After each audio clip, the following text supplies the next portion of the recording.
Bonjour à tous, dans cette vidéo je vais vous présenter la plateforme d'attaque de classe Star Viper de la faction Arakaï et Celera. Alors commençons par la description du vaisseau. Donc ce vaisseau est monté sur un petit socle. Son design en forme de papillon se conjugue très bien avec ses caractéristiques, comme nous allons le voir un peu plus loin. Au niveau du schéma de peinture, il y en a deux. Donc le premier de couleur blanc, de couleur du soleil noir, et un deuxième, un noir avec des panneaux rouges. Alors attention, par sa forme, le Star Viper est très haut sur son socle et il faut faire attention de ne pas l'accrocher lors des phases de déplacement.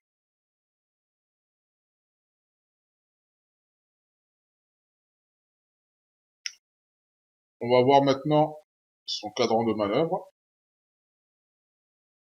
Alors comme on peut le voir, le cadran de ce vaisseau est très intéressant. Il possède 16 manœuvres, 7 blanches, 7 bleues et 2 rouges, qui sont une boucle de signal à vitesse 3. Sur ce cadran, il y a deux très bonnes choses. La première, c'est la possibilité de faire toutes les manœuvres à vitesse 1 et 2, ce qui montre que le Star Viper sera très agile à petite vitesse et pourra éviter les obstacles facilement et aussi se positionner pour obtenir de bonnes phases de tir. Et la deuxième, c'est le nombre de manœuvres bleues. Il y a 7 manœuvres, autant que les blanches. Et là, clairement, quand on voit ça, les points de stress ne sont vraiment pas un problème, car il pourra facilement les retirer sans entraver son agilité.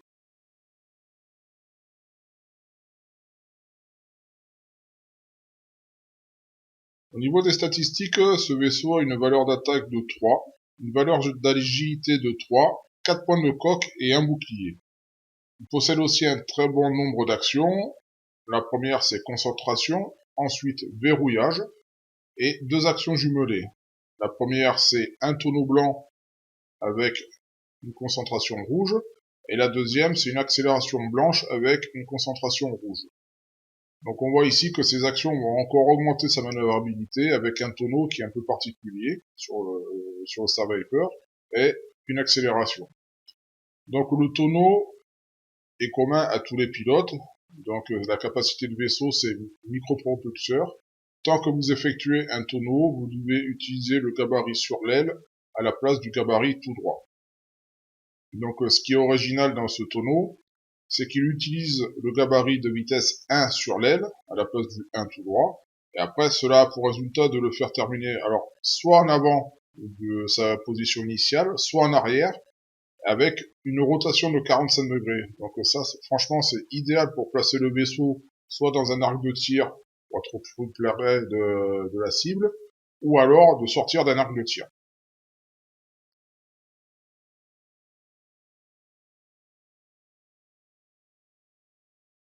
Au niveau des pilotes, donc il y a 5 pilotes, 2 pilotes génériques et 3 nommés. Donc le premier pilote, donc pilote générique avec une VP de 2, ou une initiative de 2.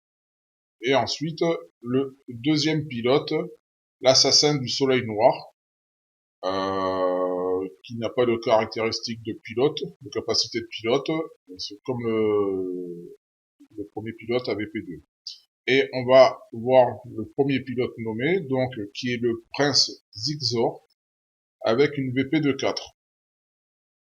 Alors, sa capacité de pilote, c'est tant que vous vous défendez, après l'étape neutraliser les résultats, un autre vaisseau allié à portée 0-1 et dans l'arc d'attaque peut subir un dégât ou un dégât critique. Dans ce cas, annuler un dégât correspondant. Alors bon, moi, c'est pas des caractéristiques que j'apprécie parce que j'aime pas donner des dégâts à d'autres vaisseaux.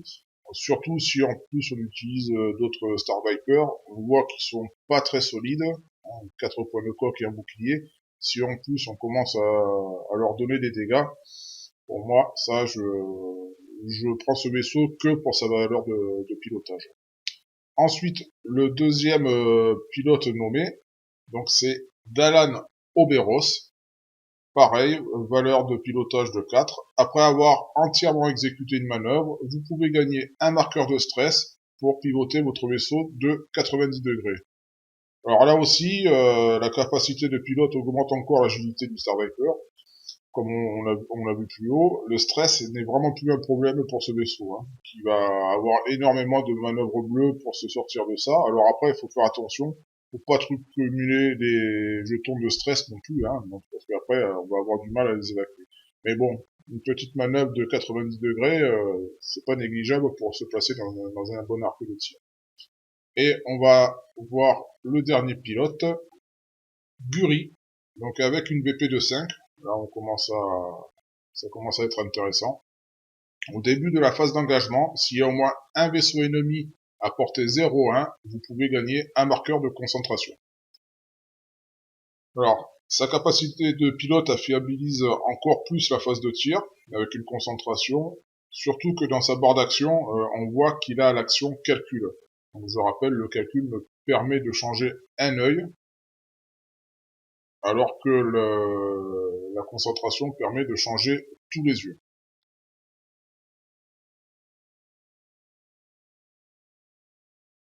Au niveau des améliorations, ce vaisseau possède talent, senseur, torpille, modification et un titre. Alors ce titre c'est Virago, on peut en mettre qu'un seul. Alors ce titre donne un bouclier supplémentaire, ce qui est bien pour ce vaisseau qui est assez fragile, et 2 charges. Alors avec ces 2 charges, voici ce qu'on peut faire. Pendant la phase de dénouement, vous pouvez dépenser une charge pour effectuer une action rouge, accélération. Voilà. Et ensuite, ajouter un emplacement modification. Donc voilà, on voit bien que ce titre donne encore une possibilité de mouvement, augmente encore l'agilité de ce vaisseau. Alors moi, dans les améliorations, il y a 2 améliorations que j'aime bien. Alors dans les talents et dans les senseurs. Donc dans les talents, j'aime bien les talents avec les caractéristiques Bull Eyes, car avec la possibilité de repositionnement du Star Viper, il sera vraiment plus facile d'utiliser ces améliorations, parce qu'on va vraiment pouvoir se placer là où on veut. Donc tout ce qui est Bull Eyes et tout ça, ça va être plus facile de les utiliser. Et après la deuxième, c'est senseur avancé, qui va encore booster l'agilité du vaisseau en lui permettant de faire son action avant le mouvement. Donc je vous rappelle que dans les règles, c'est on fait un mouvement et après une action. Et bien là, avec la carte senseur avancé, on va pouvoir faire l'action en premier et après on va pouvoir faire le mouvement. Alors déjà qu'il a un tonneau particulier, avec le virage 1 sur l'aile, plus après son mouvement, donc c'est un vaisseau qu'on va avoir du mal à savoir où il va se trouver sur les phases de mouvement.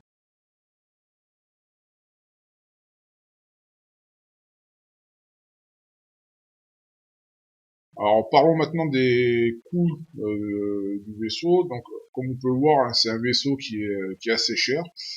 Et à la dernière fac là de juillet-août là, bon, ces tarifs n'ont pas bougé, ils toujours resté pareil. Donc l'homme de main du Soleil Noir est à 46 points et Guri monte à 64 points. Alors malgré ses bonnes caractéristiques en tir, en esquive et en mouvement, c'est un vaisseau qui demeure très fragile. Et après, autre inconvénient aussi, c'est sa VP, euh, qui est pas très élevé quand même pour un vaisseau qui est très rapide et aussi agile. Il n'a pas une grosse VP, donc sur certaines escadrilles, s'il joue contre des as, il va être obligé de bouger en premier et tirer en dernier, ce qui est dommage avec toute l'agilité qu'il a donné de bouger en premier et de pas pouvoir se positionner en fin de round pour aller attaquer les vaisseaux dans les meilleurs angles. Donc après, qu'est-ce qu'on peut dire sur ce vaisseau? Pour moi, le Star Viper fait partie des très bons vaisseaux de la faction Rakai et Cedera. Par contre, il est très important de comprendre le mouvement de ce vaisseau et de voir où on va finir, car on a vite fait de provoquer des collisions avec des vaisseaux ou avec des obstacles. C'est pour ça que avant de jouer ce vaisseau, c'est important de se poser un peu, de le faire bouger, de regarder comme on s'entraîne un peu à la maison, on regarde un peu comment il bouge, un peu ce que ça fait, son tonneau un peu particulier, où est-ce qu'on peut terminer, tout ça. Faut avoir une bonne vision du jeu. C'est un vaisseau qui joue exclusivement, qui joue pas mal sur le mouvement. Donc c'est important de s'entraîner avec parce que sinon, si on n'a pas l'habitude de jouer avec, on a vite fait de passer à côté de sa force, qui est son mouvement et son agilité. Donc voilà ce que on pouvait dire sur le vaisseau, sur le Stark Viper. Donc je vous dis à bientôt pour une autre vidéo. Allez, à plus!